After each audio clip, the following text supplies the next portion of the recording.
UP లాంటి చోట్ల బలమైన హిందుత్వ ఎజెండా ఉంది అని అనుకున్నటువంటి చోట, అయోధ్య రామ మందిరం కట్టినము అని చెప్పినటువంటి చోట కూడా బీజేపీ వాళ్ళ 33 సీట్లను గెలిచింది. బలమైనటువంటి హిందుత్వ ఎజెండా ఉన్నటువంటి చోట ఎట్లా అనిపిస్తుంది దీన్ని చూసి? అంటే ఎప్పుడైనా సరే ఒక వాదము ఉన్మాద స్థాయికి చేరిపోతే ప్రజలు విసుకుంటారు.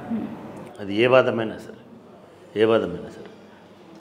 అంటే ప్రజలు రాజ్యాంగం, హక్కులు, విలువలు ఇవన్నీ మాట్లాడుతున్నటువంటి దశలో ఒక ప్రాణం లేని బుల్డోజర్ వచ్చి మీ ఇళ్లను కూల్చేసిన, లేదా దారిలో పోలీస్ రక్షణలో ఉన్న నిందితుడిని ఎవడో వచ్చి కాల్ చేసిపోయినా, ఒక జర్నలిస్ట్ని పట్టబగలే చంపేసిన, లేదా ఒక అమ్మాయిని తీసుకెళ్ళి అతి కిరాతకంగా అత్యాచారం చేసి చంపేసిన, అడిగినందుకు వాళ్ళ పేరెంట్స్ని చంపేసిన, అంటే దేనికి కూడా జవాబుదారీ లేని తనం అనేది ఒక రాక్షస పాలన అంటాం కదా, ఒక ఆటవిక రాజ్యం అంటాం కదా, అటువంటి దశకు యూపీ చేరుకుంది.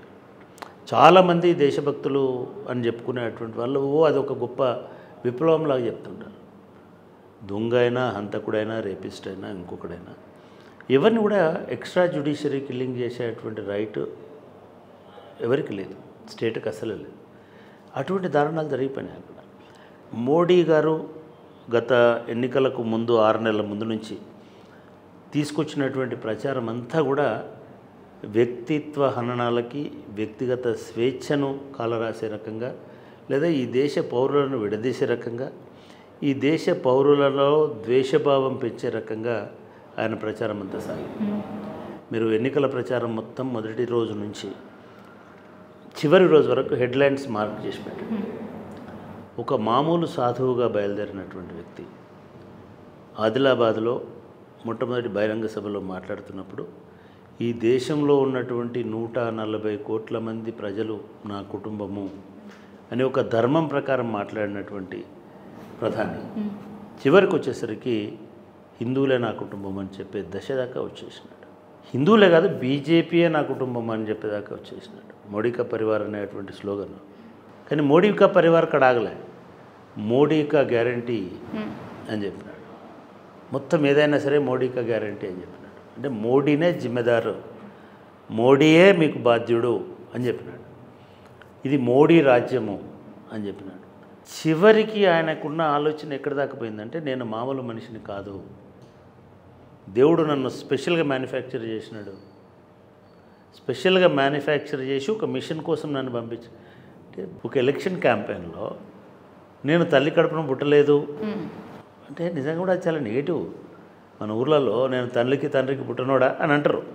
ఎవడైనా దుర్మార్గంగా బిహేవ్ చేస్తే, మీ అయ్య కడుపున పుట్టలేదు, మీ అవ్వ కడుపున పుట్టలేదురా అని అడుగుతారు. ఆయన కానీ నేను మా అవ్వ కడుపున పుట్టలేదంటే ఎవడేం చేస్తారు దానికి?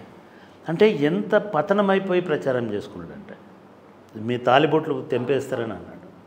ఒక ప్రధాని పదవిలో ఉండి, లేదా ఒక ప్రధాన పక్షపు నాయకుడు అయ్యండి ఈ దేశాన్ని 10 సంవత్సరాలు పరిపాలించి అటువంటి వ్యక్తి అటువంటి మాటలు మాట్లాడడానికి వీల్లేదు. ఏదో జరిగింది ఆయనకి, ఏదో జరిగింది. అంటే సాధారణ మానసిక స్థితి ఉన్న వాళ్ళు ఎవరు అటువంటి ప్రచారం చేయరు, అటువంటి ప్రచారాన్ని ఆమోదించరు. నిజంగా ప్రజలు విసిగిపోయినారు మోదీ వేషాలతోటి, మోదీకి ఉన్నటువంటి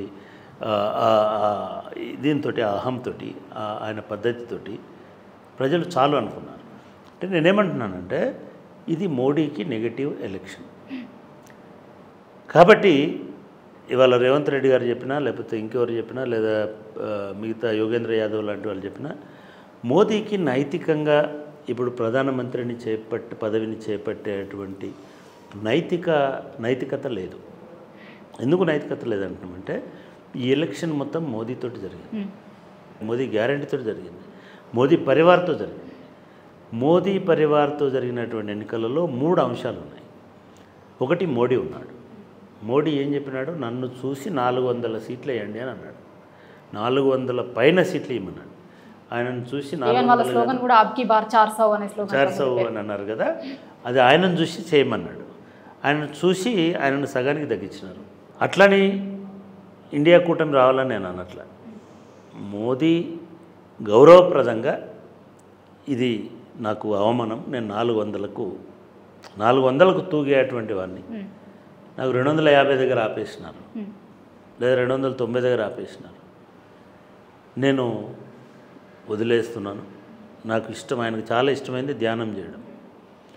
ఏదో ఏమంటారు దాన్ని, ధ్యానం చేయడం అంటే సన్యాసం. చాలా నేను ఆయన అరేతో మైతో సన్యాసి హూ జోలా పక్కడికే చలే జాతే అని చెప్పినాడు గతంలో. హ్యాపీగా సన్యాసం తీసుకోవడం, శాశ్వతంగా రాజకీయాలు వదిలేయడం, పోయి ఎక్కడో ఒక దగ్గర హిమాలయాల్లో ఒకసారి ఆ గుహ పోయి చూసి వచ్చినాడు హిమాలయ. అట్లా పోయి ఎక్కడో ఒకరు ధ్యానం చేసుకొని ఒక ప్రశాంతమైనటువంటి జీవితాన్ని గడుపుకోవడం అనేటువంటిది చాలా మంచిది. ఇంకా బీజేపీలో ఒక కొత్త లీడర్షిప్ అయిపోయింది. 10 సంవత్సరాలు we have seen Narendra Modi. మనం ఏమీ బీజేపీని వ్యతిరేకించడం లేదు. బీజేపీ తీసుకొచ్చినటువంటి ఒక అరాచక విధానాలని వాటిని వద్దనుకున్నారు కాబట్టి దేశ ప్రజలు తిరస్కరించినారు కాబట్టి యోగిని కానీ గడ్కరీని కానీ లేదా రాజ్నాథ్ సింగ్ని కానీ, యోగికి కూడా ఇప్పుడు ఆ క్రెడిబిలిటీ లేదు. ఎందుకంటే అక్కడ దాదాపు 60-65% సీట్లను కోల్పోవాల్సి వచ్చింది. రాజ్నాథ్ సింగ్ని కానీ గడ్కరీని కానీ ప్రైమ్ మినిస్టర్ క్యాండిడేట్గా ప్రకటించుకుంటే ఎన్డీఏ కొంత గౌరవప్రదంగా ఉంటుంది. రెండవది, నేను చంద్రబాబు నాయుడు గారికి కూడా ఒక సూచన చేయాలనుకున్నాను. చంద్రబాబు నాయుడు అయినా లేకపోతే నితీష్ కుమార్ అయినా కూడా, ఎందుకంటే వీళ్ళెవరూ హిందుత్వ సిద్ధాంతానికి సంబంధించినటువంటి వాళ్ళు కాదు. కాబట్టి ఎన్డీఏ ప్రభుత్వం అదే ఎన్డీఏకు ఒక కామన్ మినిమం ప్రోగ్రాం పెట్టుకోవాలి. ఎన్డీఏ మైనారిటీల రక్షణ కల్పించాలి. ఎన్డీఏ ఈ దేశంలో ఉన్నటువంటి డైవర్సిటీని కాపాడాలి.